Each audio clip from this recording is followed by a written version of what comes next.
পবিত্র ঈদুল ফিতরের ৯ দিনের লম্বা ছুটি শেষ হয়েছে শনিবার। যারা পরিবার পরিজনের সঙ্গে ঈদ করতে বাড়ি গিয়েছিলেন তারা বেশিরভাগই ইতিমধ্যে ঢাকা এসে পৌঁছেছেন। শনিবার কমলাপুর রেল স্টেশনে গিয়ে এই দৃশ্য দেখা যায়। এ সময় যাত্রীরা জানান, প্রতিবারের তুলনায় এবার ঈদ যাত্রায় ভোগান্তি কম হয়েছে। আলহামদুলিল্লাহ, ঈদ কাটছে ভালোই। বাড়িতে ফ্যামিলি, মা বাপ নিয়ে সব কিছু নিয়েই ভালো।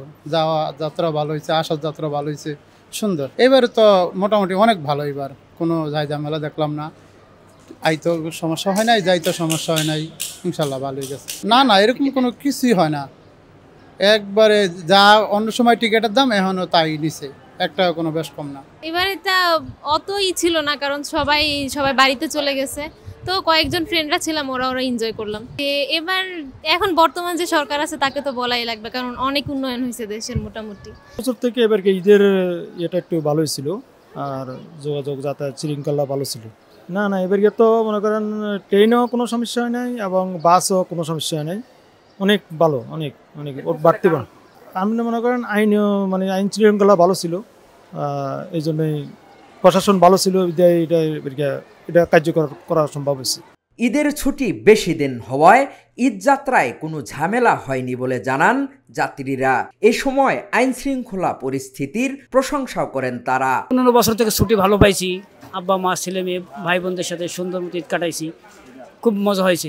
আমার ক্ষেত্রে যাতায়াতের ক্ষেত্রে খুব যাইতে সময় ভালো গেছে। এখন আসার সময় ভিড়, রাস্তায় খুব জ্যাম, এই জন্য ট্রেনে যাইতেছি গাড়ি থেকে নেমে। 15 বছর থেকে এবার ছুটিটা ভালো পাইছি।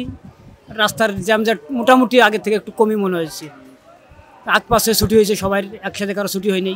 আসলে ওরকম না, তবে যা দেখি সেটা হচ্ছে যে এরকম আগে যেরকম ছিল ওই আগের বিগত বছরগুলিতে, এবারও আসলে ওরকম না। দেখলাম যে রোজার মাসেও আন্দোলন হয়েছে, আমাদের রোজাদার যারা ছিলেন সাধারণ জনগণ তাদের খুব কষ্ট হয়েছে।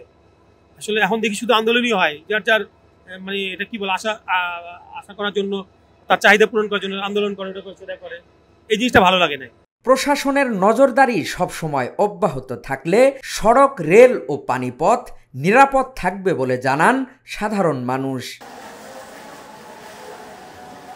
হাকিম মাহি, ঢাকা জার্নাল।